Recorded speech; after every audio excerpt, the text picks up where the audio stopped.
Chapter 18. The Storm Breaks, from the novel Ashes to Light by VMS. For months, Raga had fought in fragments, one rumor here, a thread there, a betrayal uncovered, but storms have a way of gathering all stray winds into one violent force. The day finally came when every enemy she had made seemed to march in step, determined to crush the first Flame Academy. It began with the landlord. Rajiv arrived one morning, his voice booming at the gate for all the neighbors to hear. This property is not for schools. You have broken the agreement. Evict within a month, or I will throw you out. Myself, parents dropping their children froze, fear flickering in their eyes. Raga's heart sank as whispers spread like wildfire. What if the school really shuts down? Then came the education inspector. He stormed in 2 days later with a file under his arm and disdain on his face. We warned you, madam. No playground, no library, insufficient staff, and there is no lab. I recommend immediate closure. Raga stood her ground. Sir, rules allow a developing institution time to comply. I have proof of applications for expansion. But he smirked. Proof means nothing if my report says otherwise. If you want me to adjust, you know what it takes. His fingers rubbed together, the universal gesture for bribe. Raga's jaw tightened.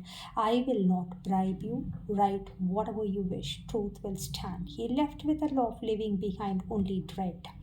As if that weren't enough, the local tuition masters united. They spread a fresh rumor. Raga madam runs classes without proper license. If you keep your children there, police may raid any day. Some parents panicked, withdrew their children overnight. Desks stood empty, their absence louder than any insult. And then came the cruelest blow. Meena, the very teacher Raga had once trusted, appeared at her parents' meeting organized by her rivals. With crocodile tears, she spoke. I wanted to help the children, but madam, Raga runs the school only for money. She exploits staff, ignores rules, and endangers your children's future. The room buzzed with gasps and murmurs. A few parents who had once stood firmly by Raga now shifted uneasily, their faith shaken.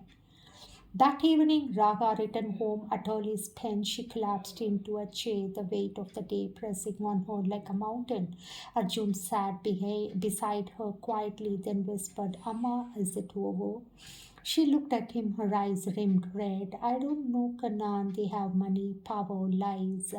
I have only this flame, and sometimes I fear it is too small. Arjun took her hand. But even a small flame gives light in darkness. Even one candle can burn an entire forest if it refuses to die. Her lips trembled into a faint smile. You speak like a sage, my son. Thank you so much. I'm blessed. That night, Raga stood on the top of their small rented house.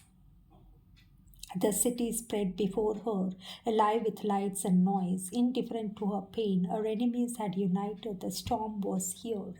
But storms, she told herself, also bring rain, and rain, though it lashes, also nourishes.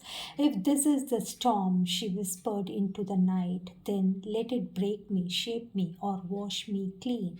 But it will not silence me. End of chapter 18.